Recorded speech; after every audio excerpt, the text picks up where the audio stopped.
Hujan deras dan meluapnya air sungai Cibala membuat ratusan rumah warga di Cianjur, Jawa Barat terendam banjir.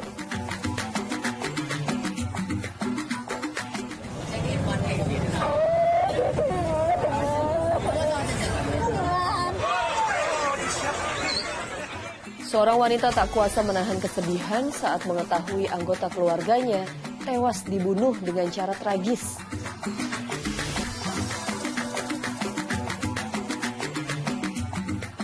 Pemerintah memperbolehkan gereja menggelar ibadah dengan kapasitas jemaat mencapai 100% pada perayaan Natal tahun 2022.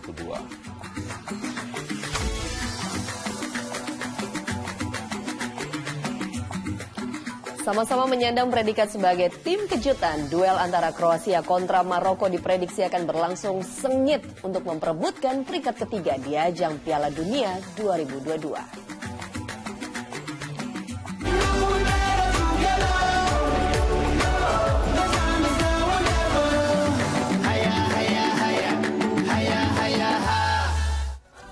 Halo, selamat pagi. Senang sekali saya Dani Maulana. Dan saya Pratiwi Kusuma kembali hadir menjumpai Anda dalam Fokus Pagi kali ini edisi Sabtu 17 Desember 2022. Ya, TV dan pemirsa kami hadir dengan rangkaian informasi dan peristiwa terbaru yang telah dihimpun tim redaksi kami hingga dini hari tadi. Langsung saja kita awali informasi di Fokus Pagi. Pemirsa, puluhan remaja yang diduga geng motor ini melakukan konvoi keliling ke permukiman di Pasar Rebo di Jakarta Timur dengan membawa senjata tajam. Ya, aksi yang dilakukan kelompok tersebut diduga untuk mencari musuh tawuran.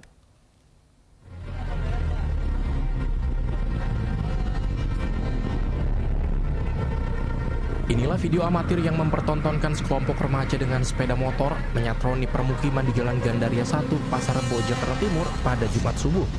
Rombongan sempat berhenti dan beberapa di antaranya terlihat membawa senjata tajam berukuran besar. Diduga geng motor yang berjumlah puluhan remaja ini sengaja berkeliling untuk mencari musuh tawuran. Keberadaan geng motor yang berkeliaran di saat jam istirahat jelas membuat warga resah karena takut menjadi korban salah sasaran. Sekelompok remaja ini diduga memanfaatkan kesempatan saat kondisi tidak ada polisi yang berpatroli di kawasan tersebut. Perasaan kalau untuk patroli polisi setiap minggu itu pasti ke sini.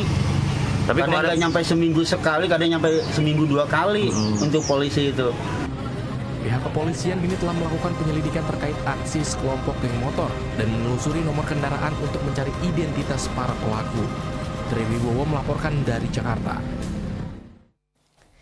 Di informasi lainnya, pemirsa, sejumlah wilayah di Jakarta terendam banjir usai diguyur hujan lebat. Ya, di kawasan Pasar Minggu, Jakarta Selatan, banjir merendam ruas jalan. Sementara itu di kawasan Cilandak, kompleks perumahan mewah Puri Mutiara terendam banjir. Hujan deras yang mengguyur wilayah Jakarta Selatan pada hari Jumat menyebabkan Kali Krukut meluap. Imbasnya, kompleks perumahan mewah Puri Mutiara di Kelurahan Cipete Selatan, Cilandak terendam banjir. Di beberapa titik ketinggian banjir bahkan mencapai 1 meter. Akibatnya akses menuju ke kompleks perumahan itu terputus. Kawasan ini merupakan langganan banjir jika hujan deras turun.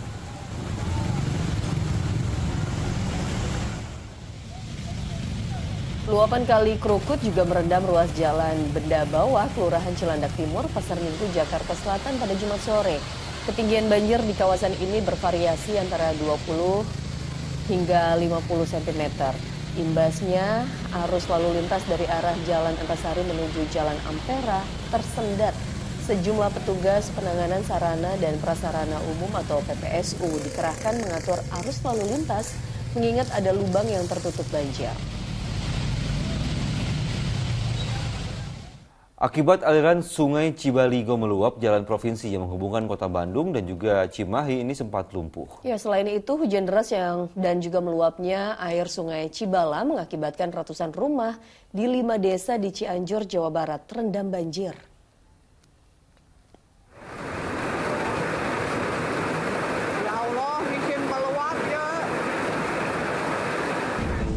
Akibat hujan deras dan meluapnya air sungai Cibala, ratusan rumah warga di 5 desa di Kecamatan Sukanagara, Cianjur, Jawa Barat terendam banjir. Luapan air mencapai lebih dari 1 meter. Selain merendam rumah, jalan nasional penghubung 7 kecamatan juga lumpuh total.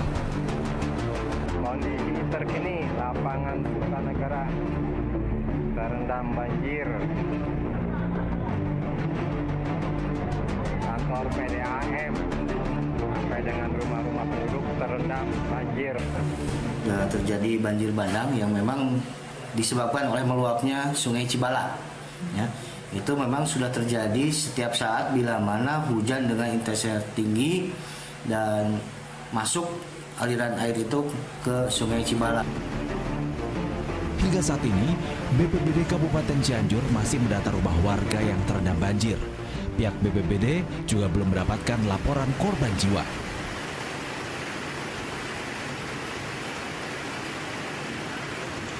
Untuk Cibaliko tidak bisa dilintasi karena banjir. Komandan mohon izin. Aliran Sungai Cibalingo juga meluap dan menutupi ruas jalan Mahar Marta Negara di ruas jalan provinsi yang menghubungkan kota Bandung menuju Cimahi maupun sebaliknya sempat lumpuh akibat dikepung banjir dengan ketinggian 1 meter lebih. Akibat derasnya aliran air yang meluap, sejumlah kendaraan pun berhenti karena terjebak banjir. Banjir juga disebabkan buruknya saluran air termasuk gorong-gorong sehingga meluap ke ruas jalan. Selain banjir, hujan deras disertai angin juga sempat membuat beberapa pohon tumbang di kawasan Mekarsari dan Purbasari. Tidak ada korban jiwa dalam musibah ini, namun batang pohon sempat memutus kabel listrik dan juga akses jalan.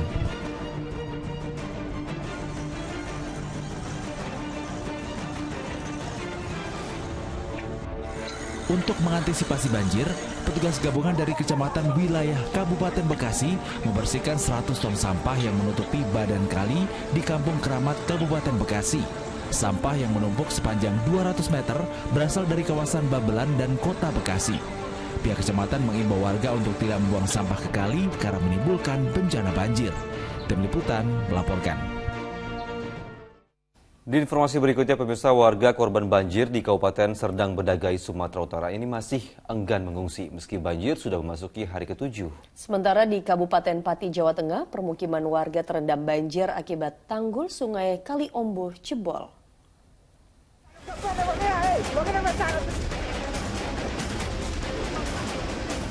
Curah hujan tinggi yang terjadi di Kabupaten Pati, Jawa Tengah menyebabkan debit air Sungai Kaliombo di Desa Ketitang meningkat Jumat siang. Akibatnya tanggul sungai itu jebol. Air akhirnya meluber ke permukiman warga dan puluhan rumah terendam banjir. Awalnya kecil, tapi karena arus yang cukup deras akhirnya posisinya sampai 10 meter. Mas, ini penyebabnya apa ini, Mas? Hujan dari semalam atau gimana?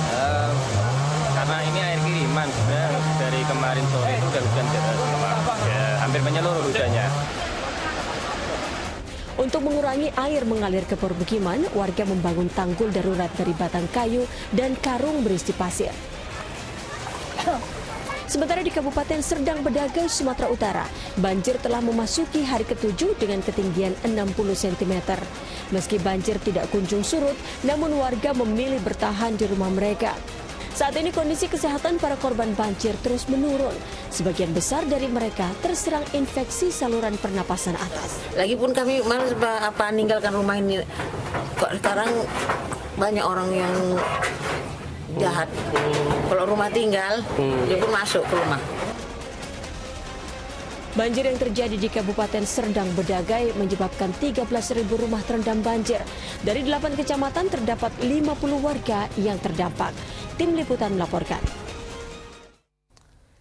Pemirsa, angin puting beliung menerjang permukiman warga di Polewali Mandar, Sulawesi Barat hingga atap belasan rumah rusak diterbangkan angin. Kondisi serupa juga terjadi di Batang, Jawa Tengah hingga mengakibatkan atap bangunan kolam renang roboh. Merapat dari dinas terkait, kolam renang ambruk, kolam renang. Kepanikan melanda sesaat setelah angin menerbangkan atap bangunan kolam renang Taman Hiburan Rakyat Keramat di Kabupaten Batang Jumat petang. Posisi kita nggak tahu ada korban atau enggak, kita belum tahu. Sebab angin puting beliung tiba-tiba datang dan memporak-porandakan bangunan di tengah hujan lebat disertai petir. Angin dari arah mana, Pak? Dari sebelah selatan. Selatan, tapi putar di sini saja. Mutar di situ aja. Putar terus ngangkat ke atas, di belakang ke bawah. Beruntung tidak ada korban dalam peristiwa ini. Petugas kepolisian langsung melakukan olah TKP dan memasang garis polisi di lokasi. Di Polewali Mandar, Sulawesi Barat, belasan rumah di pesisir lingkungan ujung Polewali, Porak-Poranda, diterjang angin puting beliung Jumat petang. Menurut warga, gulungan angin menerbangkan atap rumah-rumah beserta besi rangka konstruksi bangunan. Akibatnya belasan rumah dan sebuah rumah ibadah rusak parah. Warga yang rumahnya rusak pun mengungsi. Warga berharap pemerintah setempat memberi bantuan untuk memperbaiki rumah-rumah mereka. Tim Liputan Indosiar melaporkan. Pemirsa, angin puting beliung yang menerjang permukiman warga Polewali Mandar, Sulawesi Barat berlangsung selama hampir 60 detik. Bukan hanya memporak-porandakan belasan rumah warga, terjangan angin juga membuat sejumlah fasilitas umum rusak. Guna mengantisipasi pemadaman listrik akibat terjangan angin yang membuat sejumlah tiang dan jaringan listrik terputus, petugas PLN setempat terus berjibaku memperbaiki instalasi yang rusak. Sebagian di wilayah Polewali Mandar saat ini aliran listrik sudah menyala, sementara sebagian lainnya dalam tahap perbaikan. Dari data sementara, ada 31 rumah warga termasuk masjid dilaporkan rusak. Mayoritas bangunan rusak di bagian atap karena beterbangan diterjang angin. Petugas Badan Penanggulangan Bencana Daerah masih terus melakukan pendataan kerusakan yang ditimbulkan akibat terjangan angin puting beliung. Atap terbang Pak ya? Atap terbang, bangunan samping terbang. Bangunan samping yang Terbang, wah lumayan lah, panik, bukan lagi panik. takut Pak ya? Hamburan keluar. Berhamburan, berlindung, berlindungan. Saya perlindungan gitu. Tembok bangunan setinggi 6 meter tiba-tiba roboh dan menimpa sejumlah rumah di dekatnya di Klaten, Jawa Tengah. Seorang penghuni salah satu rumah tewas tertimbun reruntuhan.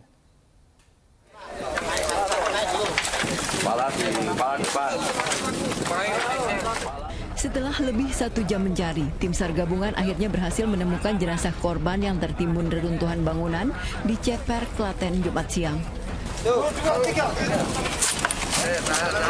Pelan-pelan.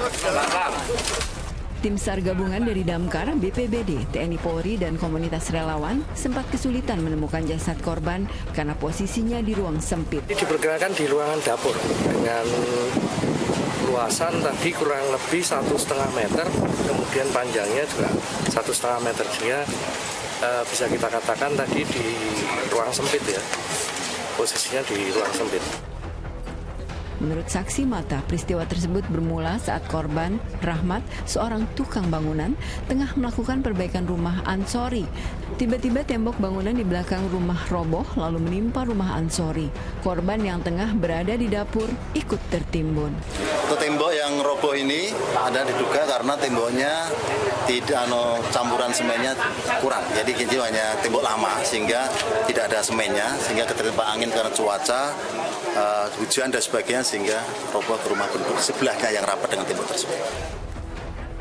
Setelah dievakuasi, jasad korban lalu diserahkan kepada pihak keluarga untuk dimakamkan. Sementara itu, selain menimpa rumah Ansori, 2 rumah lainnya ikut rusak tertimpa reruntuhan. Krisna Agung melaporkan dari Kabupaten Klaten, Jawa Tengah. Nah, selain menyebabkan 1 orang tewas, tembok setinggi 6 meter yang roboh di wilayah Klaten, Jawa Tengah ini juga mengakibatkan 3 rumah warga rusak. Ya, bahkan 1 keluarga terpaksa mengungsi karena kondisi rumahnya rusak berat. Petugas BPBD Kabupaten Klaten mengecek dampak insiden tembok bangunan yang roboh di Ceper, Klaten, Jawa Tengah pada hari Jumat. Selain menyebabkan 1 orang tewas, 3 rumah warga rusak. Tembok yang roboh merupakan bekas bangunan usaha cor logam. Diduga tembok roboh karena bangunan lama dan sudah lapuk. 1 keluarga terpaksa mengungsi ke rumah orang tuanya karena rumah rusak parah. Bangunan yang terkena tembok yang roboh ini ternyata cukup dampaknya cukup berat. Di rumah Pak Asrori, sepanjang rumahnya di belakang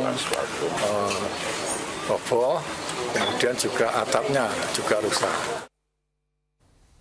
Kita beralih ke informasi lain, pemirsa. 2 gunung berapi di Indonesia kembali bergejolak. Di Lumajang, Jawa Timur, Gunung Semeru terpantau kembali mengeluarkan guguran lava sejauh hampir 1 kilometer. Sementara itu, Gunung Anak Rakatau juga kembali erupsi. Terjadi 6 kali letusan dengan ketinggian mencapai 700 meter. Tertidur selama 1 bulan, Gunung Anak Krakatau kembali erupsi sejak hari Kamis hingga hari Jumat. Dari data pos pantau gunung berapi yang berada di Selat Sunda, Lampung Selatan, Lampung, mengalami 6 kali letusan. Erupsi terbesar terjadi pada hari Jumat sekitar jam 10:31 waktu Indonesia Barat. Dengan ketinggian semburan lava mencapai 700 meter dari puncak gunung. Sejauh ini Gunung Anak Krakatau masih berstatus siaga atau level 3. Kendati letusan terhitung aman, tapi diimbau siapapun dilarang mendekati gunung pada radius 5 km karena dapat mengancam jiwa. Sementara itu Gunung Semeru di Lumajang, Jawa Timur kembali terekam mengeluarkan guguran lava pijar sejauh hampir 1 km mengarah ke kawasan Besuk Kobokan pada Jumat dini hari. Dari data pos pengamatan Gunung Api Semeru, Gunung Semeru mengeluarkan letusan 16 kali dan 2 kali guguran. Saat ini status Semeru masih berada di siaga level 3. Petugas mengimbau warga untuk tidak melakukan aktivitas di sektor Tenggara sejauh 17 km. Selain itu warga juga diminta serta mewaspadai potensi awan panas guguran, guguran lava dan lahar di sepanjang sungai yang berhulu di Gunung Semeru. Kita beralih ke informasi lain, pemirsa. Diduga akibat tersambar petir, 1 rumah warga di Jalan Siliwangi di Kota Sukabumi, Jawa Barat, ludes dilalap api. Ya, ini tidak ada korban jiwa dalam peristiwa tersebut, namun kerugian ditaksir mencapai puluhan juta rupiah. Ya Allah, saya kebima kesambar petir. Video amatir ini merekam saat kobaran api dengan cepat membakar dan menghanguskan sebuah rumah di Jalan Siliwangi, tepatnya di Gang Marjuki, Kota Sukabumi, Jawa Barat, Jumat petang. Banyaknya material yang mudah terbakar membuat api cepat merambat. 4 unit mobil pemadam kebakaran dari Kota Sukabumi dikerahkan menuju lokasi. Diduga api berasal dari sambaran petir ke kabel listrik yang ada di atap rumah hingga menimbulkan percikan yang menyambar bangunan. Dibantu warga, petugas pemadam yang tiba di lokasi berjibaku memadamkan kobaran api agar tidak merembet ke bangunan rumah yang lainnya. Pertama ada petir tuh Pak ya? Ada petir tadi? Petir besar, 2,5 lah gitu. Kurang lebih kayaknya kena listrik yang nempel ke genteng rumah saya gitu. Di situ kayaknya mulai kebakarnya. Di atas genteng itu kebetulan gudang studio saya tuh yang bahan yang mudah terbakar. Di situ ketahuannya mulai api gede. Saat kebakaran, hampir seluruh bangunan dan isinya hangus terbakar. Akibatnya kerugian ditaksir mencapai puluhan juta rupiah. Asep Didi melaporkan dari Sukabumi, Jawa Barat. Seorang pria di Probolinggo, Jawa Timur tewas di tangan kerabatnya sendiri lantaran diduga memiliki hubungan asmara dengan istri pelaku. Informasi selengkapnya akan kami sampaikan usai jeda. Tetaplah bersama kami di Fokus Pagi.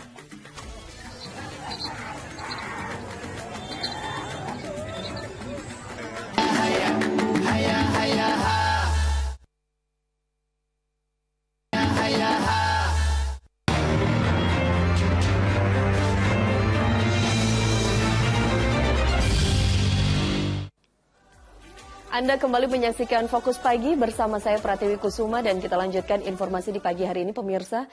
Sesosok jasad manusia terbungkus karung menggemparkan warga Gunung Putri, Kabupaten Bogor, Jawa Barat.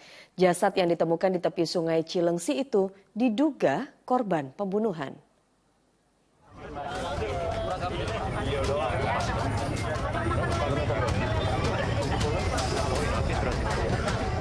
Penduduk desa Telajung Udik, Kecamatan Gunung Putri, Kabupaten Bogor, digegerkan dengan temuan jasad tanpa identitas di dalam karung di tepi sungai Cilengsi. Temuan mayat dalam karung bermula dari kecurigaan seorang warga pada Jumat siang yang melihat seonggok karung dikerubungi lalat. Setelah didekati, saksi terperanjat lantaran tampak ada bagian tubuh menjulur keluar karung. Kata saya ada karung di situ, banyak lalernya. Takutnya ke warung saya ngaruh. Jadi sama suami saya turun. Didorong itu suami saya. Nah, terus didorong ke sana biar ke bawah itu. Pas didorong teh karungnya kebalik, langsung kelihatan kaki, langsung nanjak lagi, langsung kabur. Aparat kepolisian yang menerima laporan warga langsung mendatangi TKP untuk mengevakuasi jasad korban. Namun tak mudah bagi petugas, lantaran jasad berada sekitar 15 meter di dasar tebing sungai.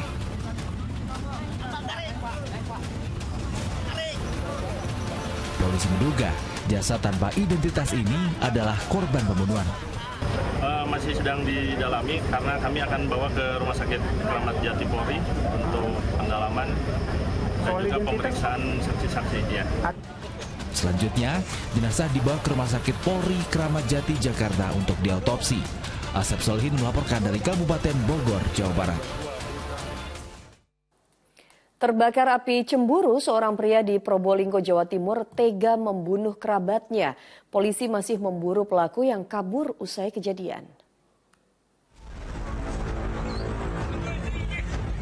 Warga Sumberbendo, Sumber Asih, Probolinggo digegerkan dengan penemuan jasad Faisal Anam yang ditemukan penuh luka bacok di sekujur tubuhnya Jumat petang.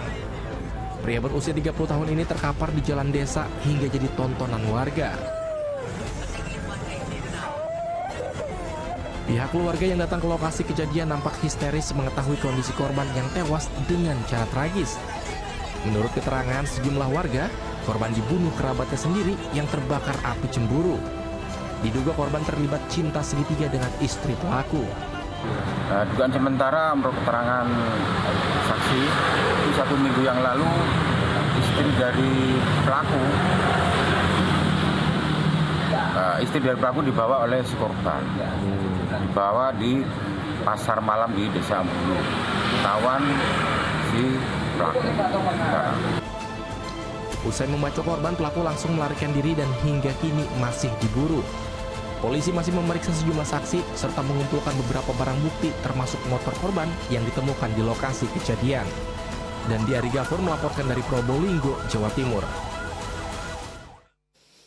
Pemirsa, ibu dan anak di Jember, Jawa Timur nekat mengeroyok tetangganya gara-gara menuding korban menjalin hubungan istimewa dengan suami salah satu pelaku. Pelaku juga tega mengolesi wajah korban dengan sambal bercampur balsam.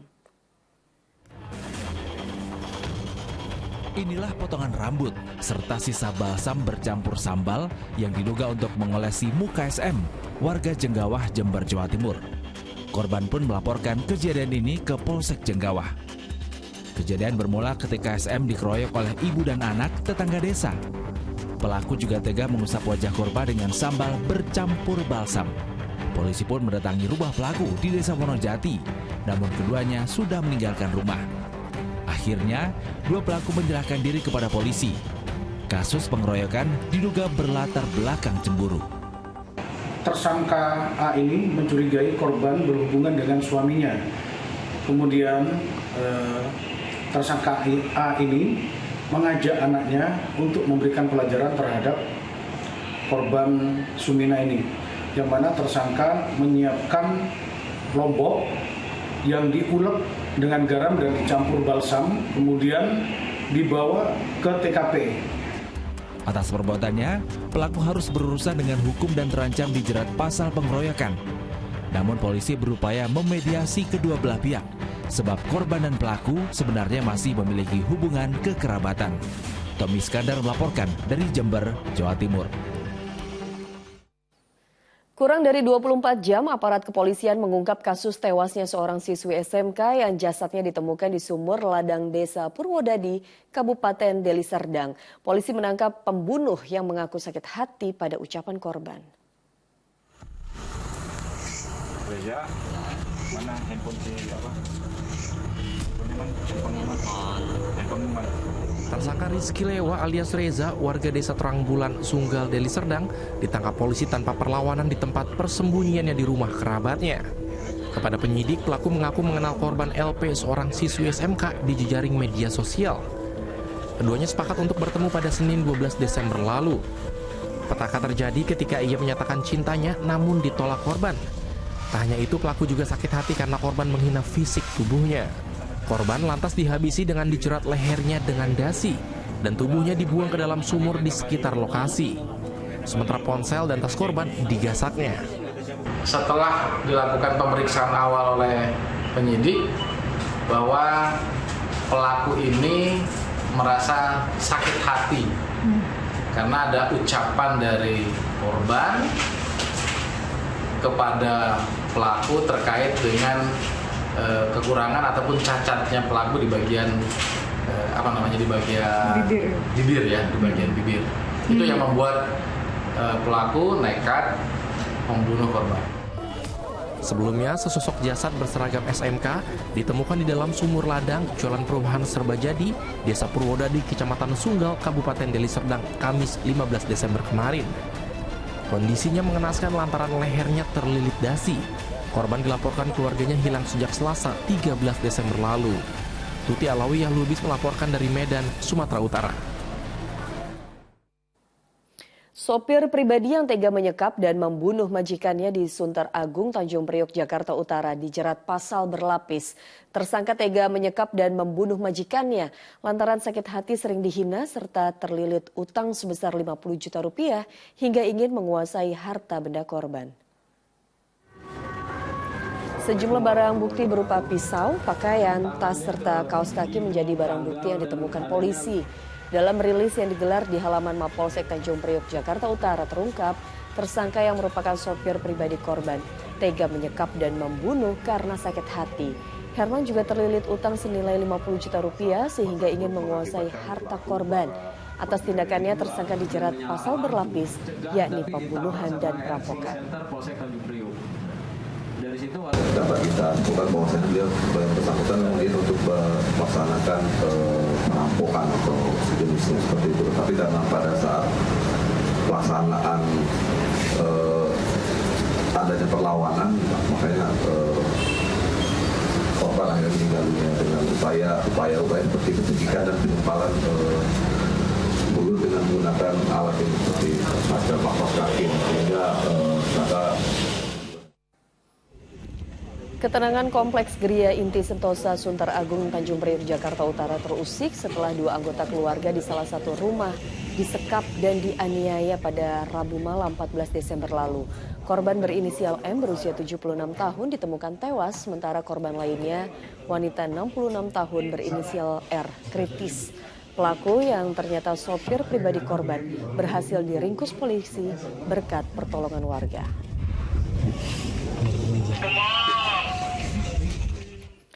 Diduga alami depresi, seorang pria di Kabupaten Probolinggo, Jawa Timur menyerang 2 warga dengan menggunakan senjata tajam.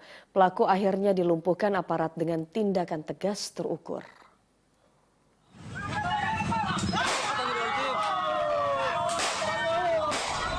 Video amatir ini merekam detik-detik penyerangan yang dilakukan pelaku terhadap seorang pria yang tengah duduk santai di sebuah kursi bambu. Teriakan warga pun terdengar diikuti suara tembakan aparat yang berupaya melumpuhkan pelaku. Peristiwa di Jalan Panglima Sudirman, Kelurahan Kebon Agung, Kabupaten Probolinggo itu terjadi Jumat siang. Dengan tindakan tegas terukur dari aparat, polisi pun berhasil melumpuhkan pelaku dan mengamankan golok yang digunakan untuk menyerang korban. Seseorang menggunakan senjata tajam melakukan penyerangan terhadap 2 orang di wilayah Kraksan, yang kemudian pada saat anggota polisi sudah memberikan peringatan untuk menjatuhkan senjatanya, yang bersangkutan tetap menyerang orang sipil dan karena membahayakan petugas dan masyarakat, kemudian anggota kepolisian mengambil tindakan tegas terukur. Baik korban dan pelaku pun segera dilarikan ke rumah sakit dengan menggunakan mobil patroli untuk mendapatkan tindakan medis. Diduga pelaku mengalami depresi. Sebelumnya pihak keluarga sempat membawanya berobat ke puskesmas, namun ia kabur. Saat itulah ia melakukan penyerangan kepada 2 orang hingga kedua korban mengalami luka. Dan Ari Gafur melaporkan dari Probolinggo, Jawa Timur. Diduga tak terima ditegur petugas Satpol PP, seorang penyandang masalah kesejahteraan sosial menikam seorang petugas di Pasar Rebo, Jakarta. Akibatnya korban menderita luka tusuk di bagian punggung dan juga lengan. Anggota Satpol PP Kelurahan Cijantung, Kecamatan Pasar Rebo, Jakarta ini masih menjalani perawatan di rumah sakit usai menjadi korban penganiayaan seorang PMKS. Peristiwa berawal saat korban dan rekannya menegur pelaku yang sedang duduk di atas saluran air. Namun saat ditegur, pelaku justru menyerang rekan korban dengan kayu. Korban yang bermaksud menyelamatkan rekannya justru ditusuk pelaku dengan senjata tajam. Setelah mendapat laporan, polisi langsung mengamankan pelaku beserta barang bukti. Kasus penganiayaan ini masih didalami tim Reskrim Polsek Pasar Rebo, Jakarta Timur. Kebetulan mau telepon dan koordinasi dengan P3S. Nah, pas lagi mau telepon, akhirnya pelaku ini ngejar temannya yang satu yang namanya Pak Chandra itu. Kan? Nah, akhirnya nggak jadi ditelepon, kejar lagi. Nah, ternyata memang benar dia bawa pisau dan bawa bukti. Tapi kita masih dalamnya, apa modusnya? BB yang diamankan berapa Pak? Sajam ya Pak? Pisau atau belati atau? Ya, pisau. Satu dari 4 pelaku begal sadis yang melukai seorang petugas damkar beberapa waktu lalu di Tambora, Jakarta Barat akhirnya diringkus polisi. Pelaku harus dihadiahi timah panas karena pada saat ditangkap sedang membegal korban lainnya. Satreskrim Polsek Tambora, Jakarta Barat pada Jumat sore akhirnya berhasil menangkap 1 dari 4 pelaku begal sadis yang melukai seorang petugas damkar. Pelaku diringkus saat sedang membegal korban lainnya hingga akhirnya dihadiahi timah panas. Sejumlah barang bukti milik pelaku disita. Rekonstruksi juga langsung digelar polisi untuk mengetahui peristiwa pembegalan terjadi. Kami berhasil menangkap pelaku ini berdasarkan petunjuk yang kami dapat dari CCTV. Dari CCTV milik warga sepanjang jalan termasuk TKP kejadian di mana saudara Nofri menjadi korban. Kita dapatkan petunjuk ciri-ciri pelaku, identitas pelaku, kemudian pakaian dan motor yang digunakan, sepeda motor yang digunakan oleh pelaku. Peristiwa pembegalan terhadap petugas damkar ini terjadi pada November lalu. Kelompok begal sadis ini telah mengikuti korban yang mengendarai sepeda motor usai pulang salat subuh di masjid. Secara tiba-tiba korban dihadang oleh 2 sepeda motor lalu dibacok dengan senjata tajam di bagian pinggang. Setelah itu pelaku kabur dengan membawa motor korban. Polisi masih memburu para pelaku begal lainnya yang hingga kini masih melarikan diri. Johan Teruna melaporkan dari Jakarta. Sakit hati lantaran sering diusir dari rumah, seorang pria membunuh anak tirinya saat tengah tertidur. Informasi lengkapnya akan disampaikan oleh Dani Maulana usai jeda.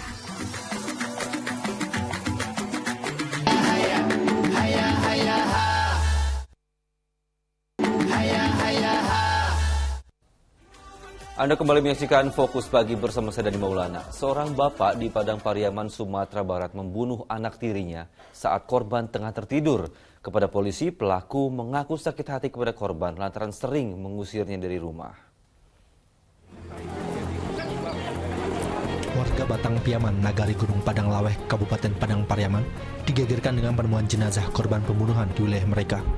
Korban adalah Fendi, 38 tahun, yang dibunuh oleh Buruk, 83 tahun, yang tak lain ayah tirinya yang tinggal serumah. Korban dibunuh dengan cara dibacok oleh tersangka saat tengah tertidur. Tersangka kemudian mengubur jasad korban di belakang rumah. Kasus ini terungkap saat kakak korban mencari keberadaan adiknya. Saat menemukan tikar tempat tidur sang adik terdapat bercak darah, ia pun curiga dan langsung melaporkannya kepada polisi. Hanya butuh waktu 1 jam, polisi berhasil mengungkap kasus pembunuhan ini. Kepada polisi, tersangka mengaku sakit hati pada anak tirinya yang sering mengusir pelaku dari rumah. Korban juga mengancam akan membunuh tersangka. Bahkan, korban sudah menyiapkan parang yang diletakkannya di samping tempat tidur. Si korban ini sudah menyiapkan parang. Parang ditaruh di samping tempat tidurnya di ruang tamu. Kemudian setelah korban ini terlelap tidur, baru si orang tua tiri ini keluar dari kamar, kemudian mengambil parang yang punya korban ini, kemudian dia langsung untuk membacok. Jasad korban langsung dievakuasi ke Rumah Sakit Bayangkara Padang untuk diotopsi. Polisi masih melakukan penyelidikan terhadap kasus ini. Arsyad Kusnadi melaporkan dari Padang Pariaman, Sumatera Barat. Sementara itu, seorang pedagang makanan di Palembang, Sumatera Selatan tewas ditikam seorang pria yang kerap berutang di kedainya. Korban meninggal dunia dengan 4 luka tusuk di tubuh. Polisi memeriksa tempat pembunuhan seorang pedagang makanan di Jalan AKBP AM Amin, Bukit Kecil, Palembang, Sumatera Selatan. korban tewas setelah ditikam oleh seorang pria bernama Agus Bolot pada Jumat pagi ketika akan membuka kedai makanannya tak jauh dari lokasi kejadian. Sebelum terlibat duel, korban dan terduga pelaku sempat cekcok. Diduga pertengkaran itu karena utang terduga pelaku yang ditagih oleh istri korban. Yo, awalnya ribut dengan aku. Ngaku ribut masalah apa? Yo, aku tagih utang minum, nak marah. Kita buka kantin? Warung emper, Pak. Aku main-main kecil, dia tak setuju, dia tersinggung. Sudah aku minta maaf, dia tak galak masih. Dia tersinggung. Dikit, Pak. Utang tuh, 15.000. Terduga pelaku yang bekerja di sebuah percetakan di dekat kedai korban kerap berutang minuman kopi. Berdasarkan informasi tersebut, polisi memburu pria itu. Jadi sebelumnya mungkin ada cekcok dengan pelaku, yang mana pelaku melakukan penusukan di bagian tubuh depan korban sebanyak 3 liang dan samping 1 liang, dan akhirnya korban meninggal dunia. Untuk pelaku sudah kita kantongi namanya, namun kita masih lakukan penyelidikan. Jenazah korban kemudian dibawa ke Rumah Sakit Bayangkara Palembang untuk diautopsi. Yanuar Ihrom melaporkan dari Palembang, Sumatera Selatan. Di informasi berikutnya, diduga sang sopir mengantuk sebuah truk box terguling di jembatan layang karet Tanah Abang, Jakarta. Sementara itu di Kabupaten Garut, Jawa Barat, seorang pejalan kaki tewas usai tertabrak mobil box hingga terseret beberapa meter.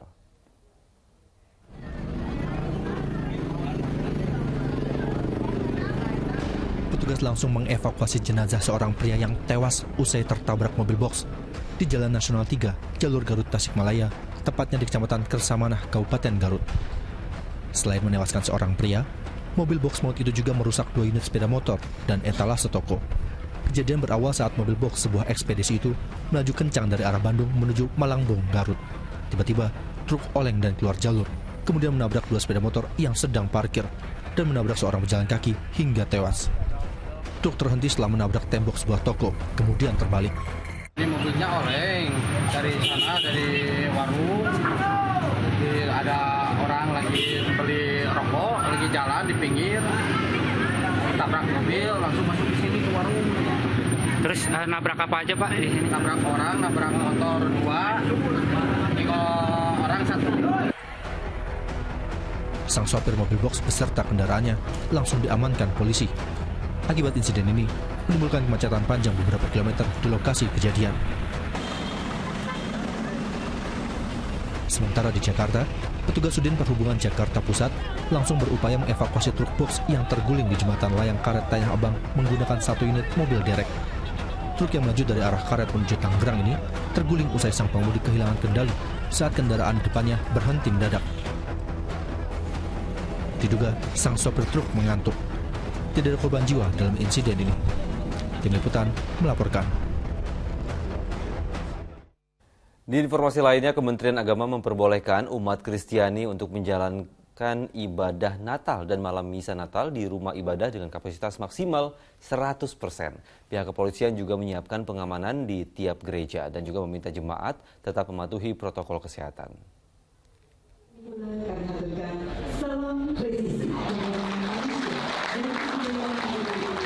Menjelang perayaan Hari Raya Natal dan Tahun Baru, Polri dan kementerian terkait melaksanakan rapat koordinasi lintas sektoral dalam rangka persiapan dan pengamanan Nataru 2023. Pemerintah memperbolehkan rumah ibadah atau gereja menggelar ibadah dengan kapasitas jemaat mencapai 100% pada perayaan Natal tahun 2022.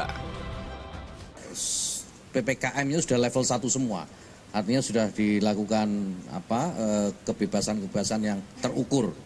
Nah, untuk tempat ibadah kita batasi maksimal 100%. Artinya tidak boleh ada tempat ibadah yang melaksanakan ibadah Natal nanti membuat tenda-tenda di luar untuk peribadatan karena peraturan di PPKM level 1 begitu. Sementara itu, Kapolri memastikan pihaknya akan melakukan pengamanan dalam malam misa dan perayaan Natal 2022. Selain TNI, Polri, maka dari unsur-unsur masyarakat, Ormas, teman-teman dari Banser, dari Ansor, Kokam dan lain juga akan ikut. Sehingga kemudian penyelenggaraan ini betul-betul bisa berjalan dengan baik. Walaupun tentunya tim dari kami, dari Densus juga tetap terus waspada. Kapolri juga menyiapkan langkah antisipasi dan pencegahan kelompok teroris dengan mengerahkan Detasmen Khusus 88 Anti Teror Polri. Muhammad Nur melaporkan dari Jakarta. Menko PMK Muhadjir Effendi menyatakan tanggal 26 Desember 2022 tidak dinyatakan sebagai cuti bersama. Kendati demikian, menjelang perayaan Natal dan Tahun Baru diperkirakan ada peningkatan mobilitas warga yang memerlukan pengamanan. Menjelang perayaan Natal dan Tahun Baru 2023, Polri menggelar rapat koordinasi lintas sektoral di Mabes Polri Jakarta pada hari Jumat. Selain menyiapkan pengamanan dengan mendirikan pos pelayanan dan pengamanan di titik strategis yang akan diisi oleh personel dari instansi terkait. Pengamanan untuk mengantisipasi lonjakan masyarakat yang melakukan perjalanan saat libur Nataru. Diperkirakan libur perayaan Natal dan Tahun Baru akan terjadi peningkatan mobilitas warga, meski Menteri Koordinator Bidang Pembangunan Manusia dan Kebudayaan Muhadjir Effendi menyatakan tanggal 26 Desember tidak ada cuti bersama, tapi masyarakat boleh mengajukan cuti dari pekerjaannya.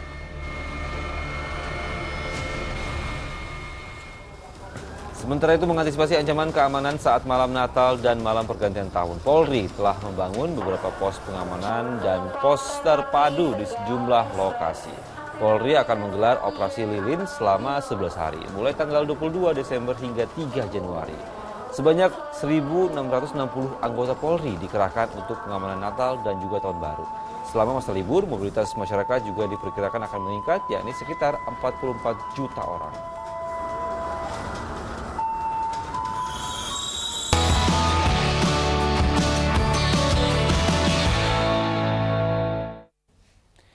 Menjelang Natal dan Tahun Baru, sejumlah bahan pokok di sejumlah daerah ini terus merangkak naik. Akibatnya sejumlah pedagang mengalami penurunan omset akibat berkurangnya pembeli. Jelang perayaan Natal dan Tahun Baru, sejumlah bahan kebutuhan pokok di pasar di Kota Tangerang terus mengalami kenaikan. Di pasar tradisional Anyar misalnya, harga cabai rawit dan tomat naik signifikan. Cabai rawit merah dan hijau yang biasanya dijual Rp25.000 naik menjadi Rp50.000 per kilogram. Sementara tomat kini dijual Rp15.000 sampai Rp18.000 yang sebelumnya hanya Rp7.000 per kilogramnya. Selain naiknya permintaan, kenaikan harga diduga dipicu oleh pasokan yang menurun akibat petani gagal panen akibat faktor cuaca buruk. Sejumlah harga bahan kebutuhan pokok juga terus merangkak naik di pasar tradisional Prawiro Taman Kota Yogyakarta. Harga daging ayam misalnya kini menembus Rp34.000 per kilogram. Sementara untuk telur ayam kini berkisar antara Rp29 hingga Rp30.000 per kilogram. Harga di pasar Prawiro Taman ini terpantau masih lebih murah dibanding dengan sejumlah pasar lainnya di Yogyakarta. 34 ya, per kilo itu. Per kilonya. Ada kenaikan sejak kapan ini Mas? Kalau naik kan udah ada 1 minggu. Udah 1 minggu. Sebelumnya berapa Mas? Sebelumnya 30, terus naik tiap hari itu naik terus. Melonjaknya harga sejumlah kebutuhan pokok membuat warga menyerbu pasar murah seperti yang digelar di Desa Dagangan, Kabupaten Madiun. Ratusan warga rela berdesakan untuk membeli sejumlah kebutuhan pokok yang harganya lebih murah, yakni sekitar Rp3 hingga Rp4.000 per kilogram dibanding harga di pasaran. Warga juga tidak dibatasi untuk bisa membelinya. Harga berapa, Bu? Berapa ya? 10.500. 10.500. Iya. Terus Ibu beli berapa ini tadi? Tadi kan gabung-gabung. Kita kuponnya cuma 2. Jadi gabung-gabung sama teman-teman. Kalau di pasaran harganya berapa, Bu? Pasaran Rp15.000. Rencananya, pasar murah seperti ini akan dilakukan secara rutin di lokasi yang berbeda untuk membantu warga yang terdampak kenaikan harga sembako. Tim Liputan melaporkan.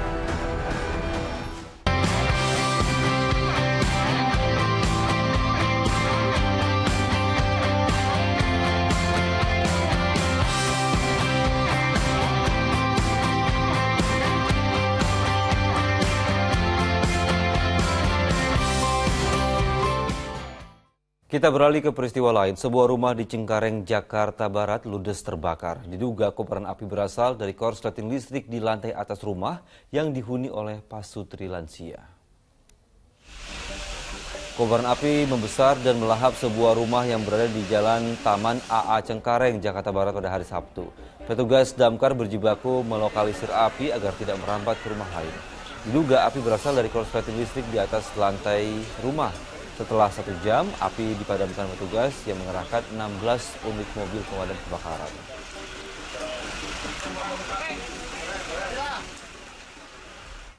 Ya pemirsa, kita kembali jeda sejenak. Fokus Pagi akan hadir kembali dengan sejumlah informasi lainnya. Di antaranya adalah duel antara Kroasia kontra Maroko diprediksi akan berlangsung sengit untuk memperebutkan peringkat ketiga di ajang Piala Dunia 2022 Qatar. Fokus Pagi segera kembali.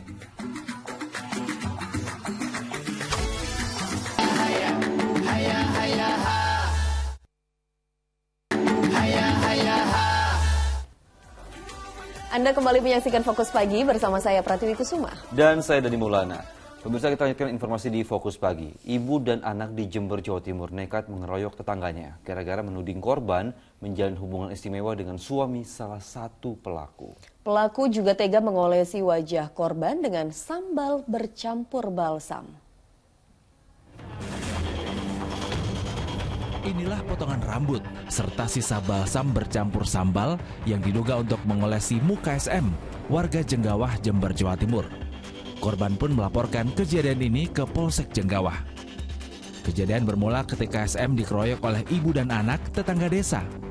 Pelaku juga tega mengusap wajah korban dengan sambal bercampur balsam. Polisi pun mendatangi rumah pelaku di Desa Wonojati, namun keduanya sudah meninggalkan rumah. Akhirnya, 2 pelaku menyerahkan diri kepada polisi. Kasus pengeroyokan diduga berlatar belakang cemburu. Tersangka A ini mencurigai korban berhubungan dengan suaminya. Kemudian tersangka A ini mengajak anaknya untuk memberikan pelajaran terhadap korban Sumina ini. Yang mana tersangka menyiapkan lombok yang diulek dengan garam dan dicampur balsam, kemudian dibawa ke TKP.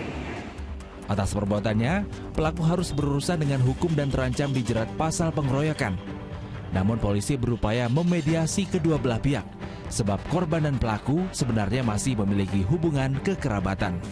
Tommy Iskandar melaporkan dari Jember, Jawa Timur.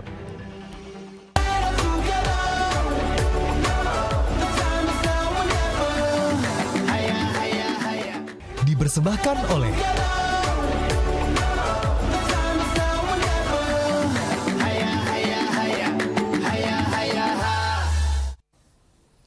Pemirsa, ratusan supporter Argentina melakukan aksi demonstrasi di depan Hotel Federasi Sepak Bola Argentina menginap.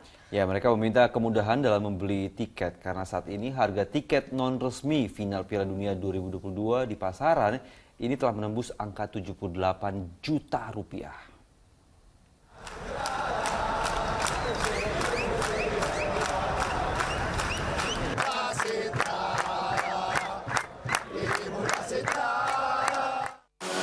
Beginilah suasana aksi demonstrasi di luar hotel tempat perwakilan Federasi Sepak Bola Argentina menginap di Doha, Qatar.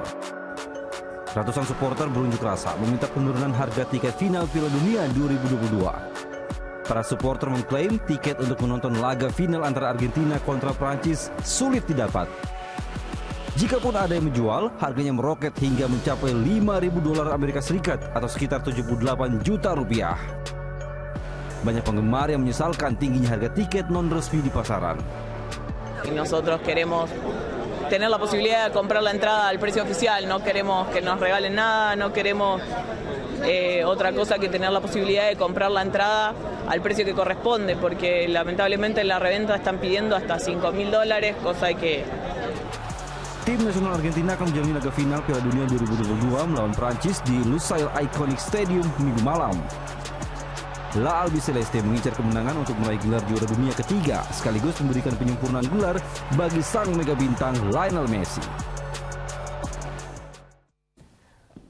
Pemirsa, Kroasia dan Maroko akan kembali berhadapan di ajang Piala Dunia 2022 Qatar untuk memperebutkan peringkat ketiga. Nah, jalannya laga diprediksi akan berlangsung sengit karena kedua tim sama-sama dikenal memiliki pertahanan yang solid.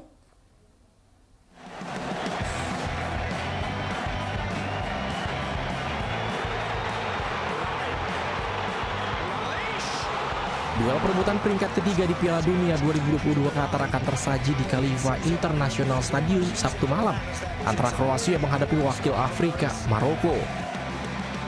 Kedua tim sama-sama gagal melaju ke partai puncak setelah Kroasia ditaklukkan Argentina 3 gol tanpa balas dan Maroko dipaksa menyerah oleh Prancis 2-0. Meski begitu, duel antara tim Fatreni kontra Singa Atlas diprediksi akan berlangsung sengit. Pasalnya kedua negara sama-sama menyandang predikat sebagai tim kejutan dan dikenal memiliki pertahanan yang solid. Pertemuan nanti juga bukanlah pertemuan yang pertama bagi kedua tim di ajang Piala Dunia kali ini. Kroasia dan Maroko pernah saling berhadapan di babak penyisihan grup, di mana laga harus berakhir imbang tanpa gol. Kroasia masih akan bertumpu pada trio lini tengah andalannya, yang diisi Luka Modric, Mateo Kovacic, dan Marcelo Brozovic. Sementara itu, Maroko yang memiliki sederet winger cepat seperti Hakim Ziyech hingga Achraf Hakimi, diprediksi akan berupaya membongkar pertahanan lawan dengan menyisir sisi lapangan. Nah, jelang partai final, FIFA memamerkan trofi Piala Dunia 2022 kepada publik di Doha, Qatar. Ya, warga yang ingin melihat dan berfoto dengan trofi Piala Dunia harus rela mengantre panjang. Wow. Warga dan para penggemar sepak bola memadati kawasan Kornis Doha, Qatar untuk bisa melihat dari dekat trofi Piala Dunia 2022. Antusiasme warga begitu terasa sehingga antrean mengular. Hebatnya lagi, warga dengan tertib menanti giliran untuk mengabadikan momen dengan trofi Piala Dunia. والله تجربة ياسر مزيانة أول مرة يعني نشوف الكأس العالم موجود ونشكرهم على التنظيم بتاعهم كل شيء منظم هاك تشوف الحمد لله يا ربي. Final Piala Dunia 2022 akan mempertemukan Argentina kontra Prancis di Stadion Lusail pada Minggu malam. Lionel Messi diharapkan bisa mengakhiri penantian Argentina yang terakhir kali menjadi juara dunia pada 1986. Sementara itu Prancis membidik gelar juara beruntun.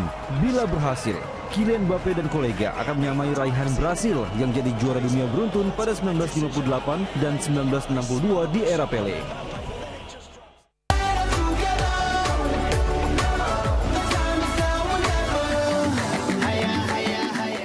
Dipersembahkan oleh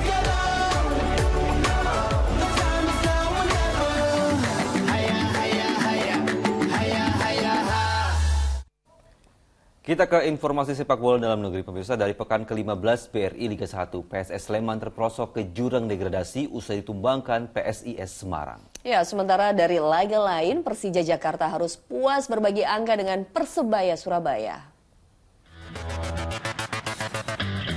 Laga klasik tersaji di pekan 15 BRI Liga 1 saat Persija Jakarta berhadapan dengan Persebaya Surabaya di Stadion Manggu Harjo, Sleman, Yogyakarta, Jumat sore. Berambisi menjaga persaingan di papan atas klasemen, Macan Kemayoran tampil menekan sejak awal laga. Pada menit ke-28, Persija mendapat hadiah penalti. Namun sayang, sepakan Hanno Berens masih melambung di atas gawang Persebaya. Gol yang ditunggu tim ibu kota akhirnya tercipta di babak kedua, tepatnya menit ke-47. Alfianto Niko berhasil mengubah skor menjadi 1-0 lewat sepakan di dalam kotak penalti. Kemenangan Persija yang sudah di depan mata akhirnya buyar. Crossing Ahmad Turfiandani sukses dimaksimalkan oleh Silvio Junior. Skor 1-1 menjadi hasil akhir laga ini. Sementara dari laga lain, jual beli serangan terjadi kala PSS Sleman menghadapi PSIS Semarang di Stadion Manahan Solo Jumat malam. Namun PSIS mampu memanfaatkan momen dengan baik. Di menit ke-30, kerjasama Wawan Febrianto dan Jonathan Kantilana membuahkan gol untuk Mahesa Jenar. Tertinggal 1 gol membuat Laskar Sembada meningkatkan agresivitas serangan. Namun rapatnya pertahanan PSIS membuat skor 1-0 bertahan hingga wasit meniup peluit akhir. Hasil ini membuat PSS terdampar di zona degradasi, sementara PSIS di posisi ke-9. Arema FC yang selalu sukses meraih kemenangan di 3 laga terakhir bersiap menghadapi Persita Tangerang. Sementara itu di kubu seberang, pendekar Cisadane juga bertekad mencuri poin penuh demi bisa menembus 5 besar klasemen. Perlahan tapi pasti, format sistem bubble telah membawa dampak positif bagi Arema FC dalam mengarungi lanjutan BRI Liga 1. Sinyo Edan yang sebelumnya tampil inkonsisten kali ini berubah drastis dan berhasil menyapu bersih 3 laga terakhir dengan kemenangan, sekaligus membawa Arema melejit ke posisi 8 klasemen.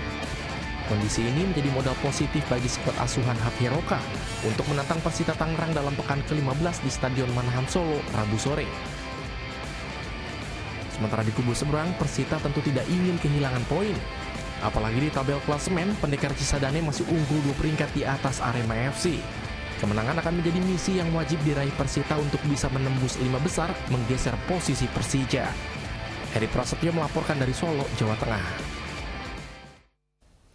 Kita beralih ke informasi lain, pemirsa. Yayasan Pundi Amal Peduli Kasih YPP SCTV Indosiar bekerja sama dengan TNI Angkatan Laut kembali menggelar screening operasi katarak gratis. Ya, bakti sosial dalam rangka Hari Nusantara berlangsung di Kabupaten Wakatobi, Sulawesi Tenggara untuk memberikan secercah harapan bagi masyarakat yang mengalami gangguan mata seperti katarak.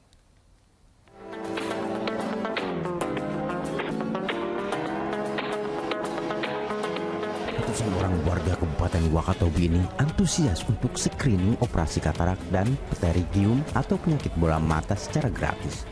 Warga berharap penglihatan mereka yang kabur bahkan gelap karena katarak kembali terang.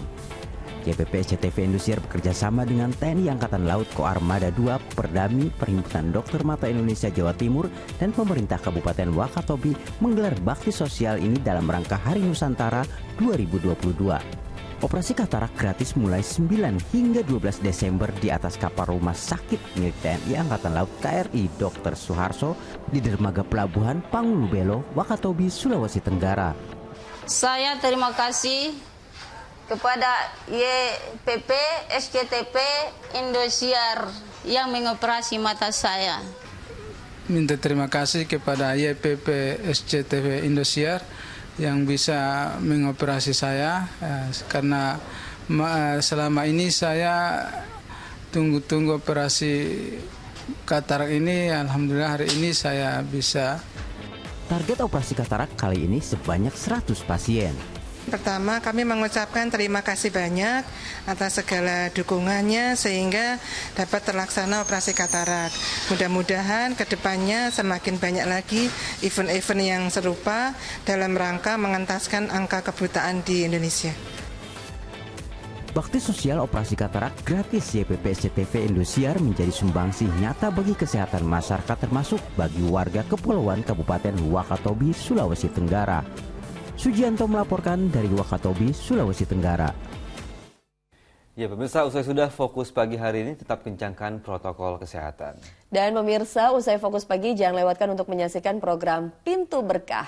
Mewakili tim redaksi dan kerabat kerja yang bertugas, saya Pratiwi Kusuma. Dan saya Dani Maulana pamit undur diri. Selamat pagi, selamat aktivitas, jaga kesehatan selalu dan sampai jumpa.